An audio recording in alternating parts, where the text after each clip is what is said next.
A do ringu už tam přichází bulharský boxer, 29 let, Stefan Slavčev.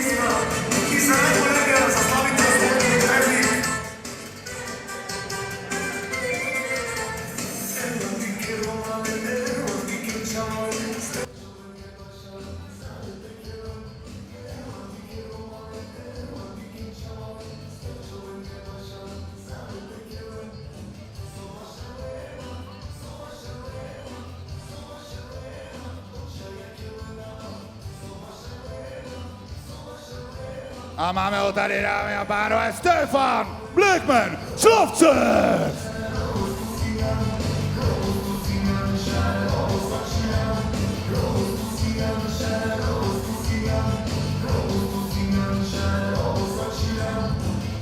Zápas podle pravidel boxu 4x3 minuty. První profesionální duel dnes.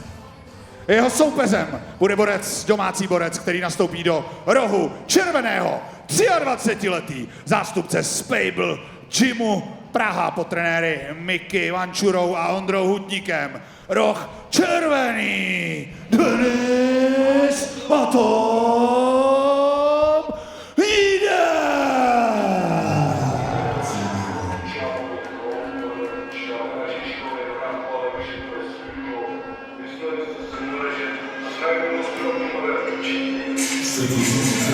A do rohu červeného už nám míří Denis Hnídek ze Spable Gymu.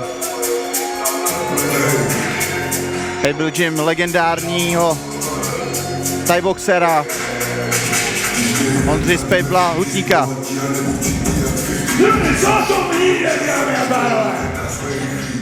Trenerská legenda Miky Vančura.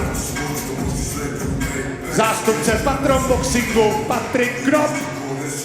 Majitel a spolupromotér tohoto dnešního večera a legenda bojové scény Ondřej Spable Hutník. Ano, jak jsem říkal, Ondra je i s ním v ringu a Michal Vančura.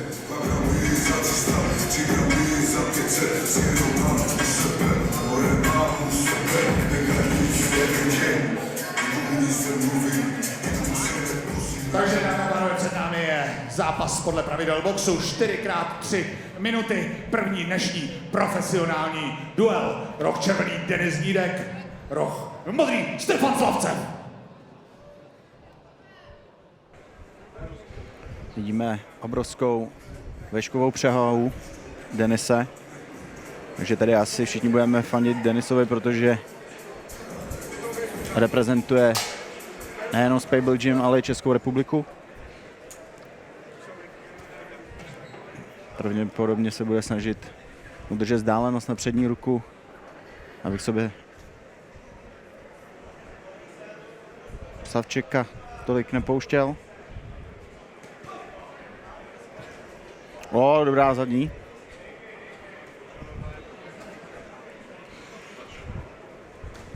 I zadní. Denis Hnídek zatím využívá své dlouhé ruce. A profi boxu vlastně má 2 zápasy, z toho 2 vítězství a 2 KO, takže je velmi zkušený, když je to teda hlavně K1čkář, kde má 26 vítězství a 10 porážek.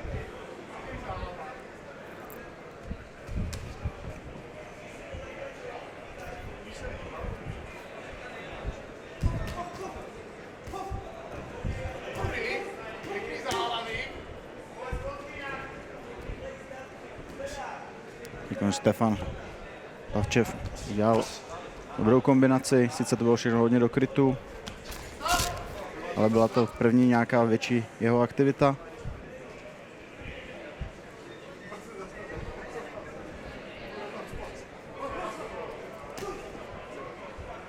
Zadní cepák to má nebezpečné a Denis si to musí pohlídat.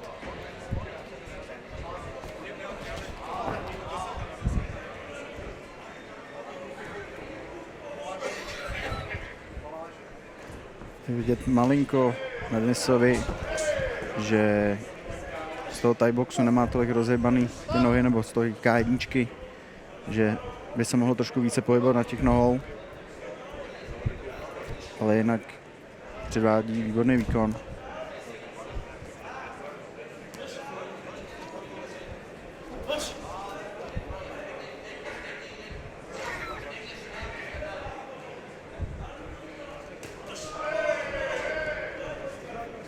Ale krásně boduje zatím. Občas, když Slavčev zkusí nějakou sérii, tak tam okamžitě Denis Nídek má obranu.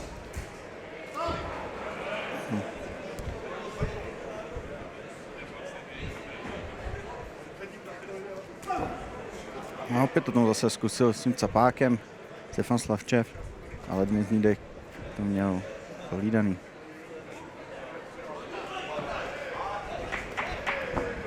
Poslední závěr, 10 vteřin.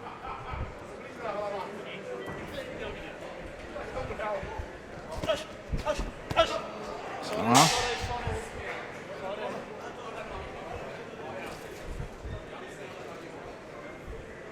A tady počítají k konci kola.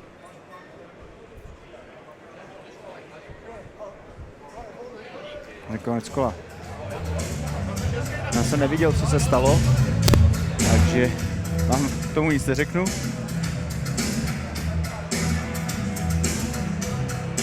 Ale na body zatím po druhém kole Denis Nídek podle mě vede. No. Je za námi pro nově příchozí diváky v rohu červeném Denis Nídek, v rohu modrém bulharský borec Stefan Slavčev.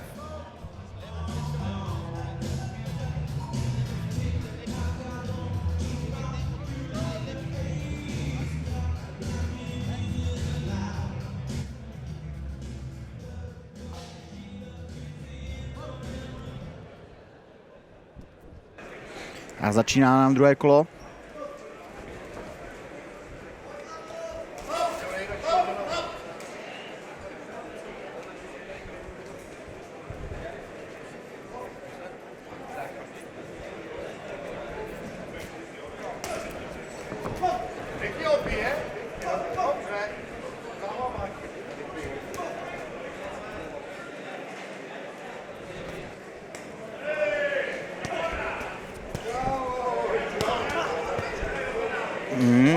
A je tu první počítání, Denis Nídek po krásné kombinaci vystává do počítání Stefana Slavčev.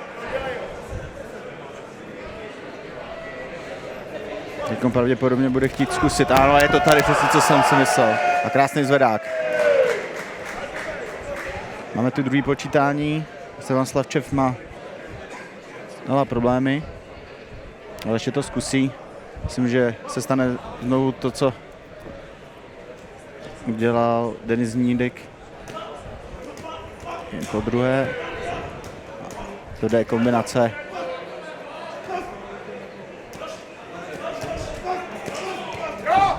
No, teď tam asi jenom přepadnul. Nebylo to po nějakém tvrdém úderu.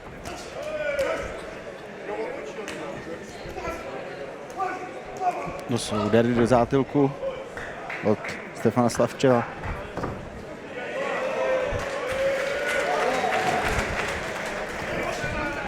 Krásný spodek, další tvrdý přední hák na hlavu.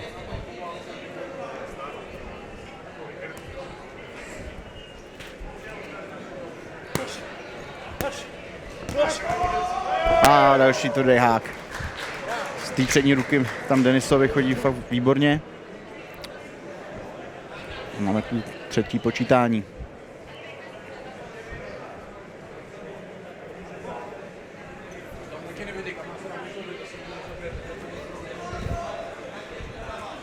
Další tvrdý úder ze zadní ruky, krásná příprava přední ruky.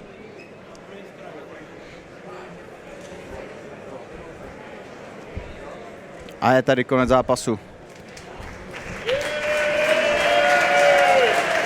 Takže Denis Nídek jako první reprezentant České republiky